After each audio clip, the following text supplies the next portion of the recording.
Good evening, I'm Farhana Sheikh and these are our top stories for tonight. Xi Jinping says he's ready to work with Donald Trump to stabilize ties. And the United States proposes a critical minerals trade bloc to counter China. All that and more coming up on AWANI International.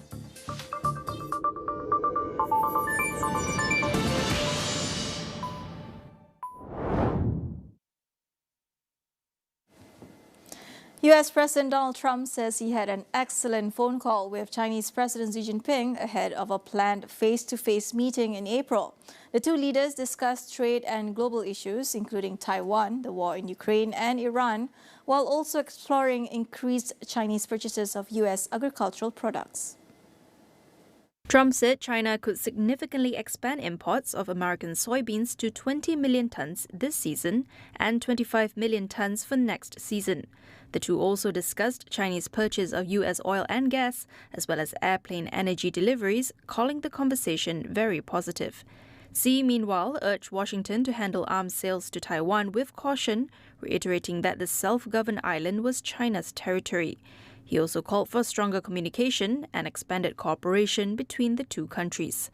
Trump said he plans to visit China in the spring, while Xi is expected to travel to Washington later this year.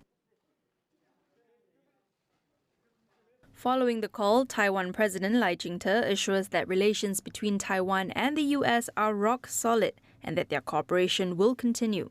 Lai said Taiwan and the US have strong channels of communication, adding that US commitments to Taiwan also remain unchanged.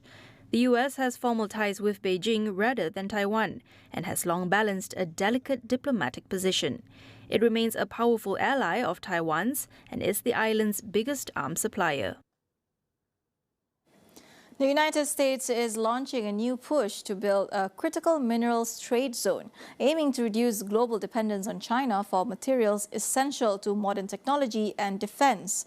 Speaking in Washington, Vice President J.D. Vance says the U.S. is working with allies to set coordinated price floors for key minerals used in semiconductors, electric vehicles, and defense systems.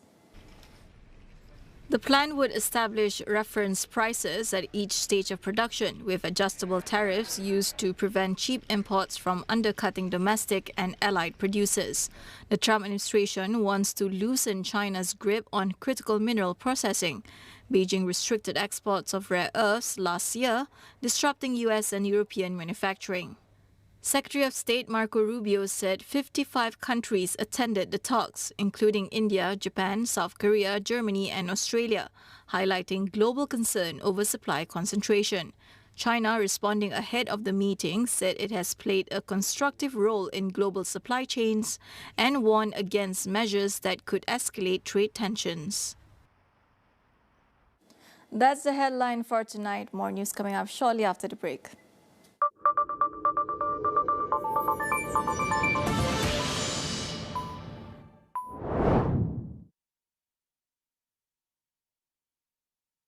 Hamas says it is fully prepared to hand over administrative authority in Gaza to a newly formed Palestinian Technocratic Committee. The US president cannot threaten his way into owning Greenland, an autonomous territory of Denmark.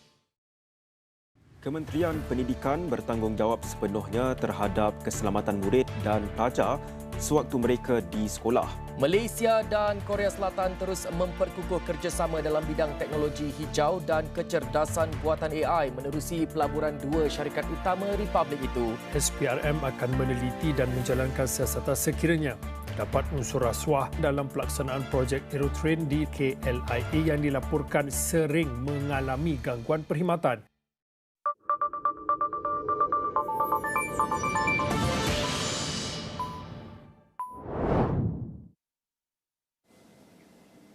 Welcome back.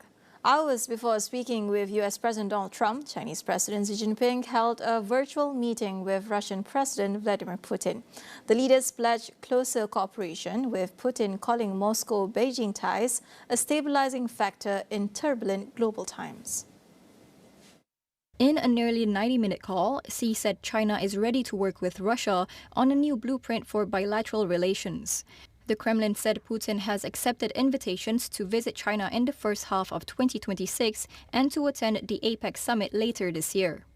Putin also praised trade ties with China. Moscow has redirected exports to Asia after Western sanctions over Russia's war in Ukraine. The call came just ahead of the 4th anniversary of the war, as negotiators from Russia, Ukraine and the US met in Abu Dhabi for another round of peace talks. China has never condemned Russia's invasion or called for troop withdrawals, while Ukraine's allies believe that Beijing has provided support to Moscow. U.S. President Donald Trump is staying neutral as speculation grows over potential Republican successes ahead of the 2028 presidential race. In an interview with NBC News, Trump praised Vice President J.D. Vance and Secretary of State Marco Rubio as highly capable, but made clear he is not taking sides or engaging in succession planning at this stage. He also reiterated earlier remarks suggesting that Vance and Rubio could, in theory, appear together on a future presidential ticket.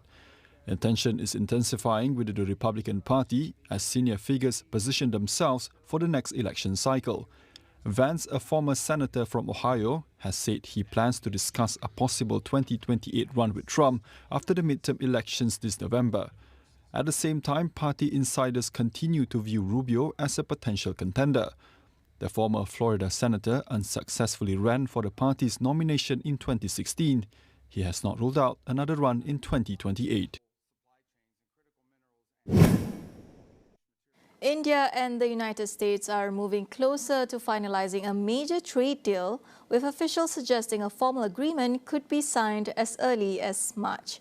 India's Trade Minister Piyush Goyal says both sides are expected to issue a joint statement within days, potentially paving the way for the US to cut tariffs on Indian exports from as high as 50% to around 18%. Under the deal, Goyal said India plans to import at least $500 billion worth of US energy, aircraft and semiconductors over the next 5 years. The agreement will represent one of the most substantial trade realignments between the two countries in years. On Monday, US President Donald Trump announced on social media that a trade deal had been reached with India following a phone call with Prime Minister Narendra Modi. Trump claimed that New Delhi would stop buying Russian oil as part of the agreement. India, however, has not commented on that, while Russia said it has received no word from New Delhi about halting oil purchases. Russia says it is no longer bound by limits on deployed nuclear warheads after the last remaining nuclear arms control treaty with the United States expired. The new START agreement, signed in 2010, placed limits on the number of strategic nuclear weapons both countries could deploy. The treaty formally ended on Thursday. Russia's foreign ministry says Moscow will continue to act responsibly, but warned it is ready to take countermeasures if its security is threatened. The treaty capped each side at 1,550 deployed strategic warheads and created rules for inspections and transparency between the two nuclear powers. In September, Russian President Vladimir Putin proposed to extend the limit for another year. Moscow says that Washington did not give a formal response to the offer. At the same time, US President Donald Trump called the proposal reasonable, but no negotiations followed. Despite the treaty ending, the Kremlin said it remains open to future arms control talks with the United States.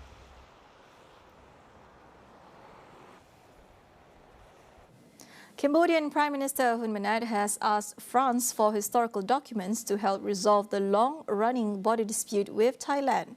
In a letter to French President Emmanuel Macron, Hun Manet requested access to archival and technical records related to the boundary and welcomed French expertise and advisory support. The 817-kilometre border was first mapped by France in 1907, when Cambodia was under colonial rule. Cambodia said it also welcomes France's constructive engagement to settle the dispute, adding that Macron had previously signalled willingness to assist. Fighting between the neighbours erupted in July last year, lasting 5 days and leaving 43 people dead. A fragile ceasefire was later brokered in Malaysia following intervention by US President Donald Trump. But hostilities resumed in December and lasted more than 3 weeks, leaving 101 dead and displacing more than 500,000 people before a new truce was declared later that month. Japan's Prime Minister Sanai Takaichi looks set for a decisive win in Sunday's election, according to the latest polls. She has promised to suspend the 8% consumption tax on food and drinks for 2 years to help with rising living costs. Critics warn it could strain Japan's already fragile finances. Political scientist Koichi Nakano from Sophia University said Takaichi's tax promise looks to be more about politics than policy. If they're so keen on reducing consumption tax, why didn't they do that already? Given that they have been in power, it's not like a change of government or even an election is necessary for the Takaichi government to lower consumption tax. So it's a defensive move, which is largely designed to try to depress the salience of this issue, which is seen as a vote loser for the LDP potentially. And so they are not really seriously meaning to do it. But they just want to try to buy time and to try to sort of sideline that issue so that the voting is going to take place more focused on giving a mandate to Takaichi to do what she wants to do, even though she's not really very clearly explaining what she's wanting to do. A recent Asahi poll suggests Takaichi's ruling Liberal Democratic Party could win well over the 233 seats needed for a majority in the lower house, up from 198 now. With coalition partner, the Japan Innovation Party, the alliance could reach around 300 seats. If that happens, Takaichi could push ahead with plans to boost government spending to kickstart growth and increase defense spending as tensions with China rise. Well, Sanai Takaichi's comment on a potential contingency across the Taiwan Strait and Japan's inevitable sort of involvement in that angered China very much, but also at the same time caught many people in the policy circles and in the businesses by surprise as well. So in general, it's not as if there are a whole lot of people, even on the conservative side, who are sort of endorsing Takaichi and really hoping that she will continue this track. However, she has gained in stature as a tough woman, as an iron lady of modern Japan, and therefore I think it's very unlikely that she'll back down from it during the campaign. The United Nations has selected 40 experts to serve on its first international scientific panel on artificial intelligence. UN Secretary-General Antonio Guterres says he has submitted the list of nominees to the General Assembly for consideration. Among those chosen are Filipino journalist and Nobel Peace Prize laureate Maria Ressa and Canadian AI pioneer Yoshua Bengio. It will be the first global, fully independent scientific body dedicated to helping close the AI knowledge gap and assess the real impacts of AI across economies and societies. And this could not be more urgent. AI is moving at the speed of light, and no country can see the full picture alone. The panel was first established by the General Assembly in August 2025. It is designed to mirror the role of the UN's Climate Change Panel by providing independent evidence-based assessments on the global risks and impacts of artificial intelligence. Proposed members bring expertise across a wide range of fields, including machine learning, cybersecurity, data governance, public health, human rights, and child development. That concludes AWANI International for tonight. Stay with us as we track the strategies and power shifts shaping the new global order. For more updates, visit international.astroawani.com and follow us on social media. I'm Farhana Sheikh. Thank you for watching and good night.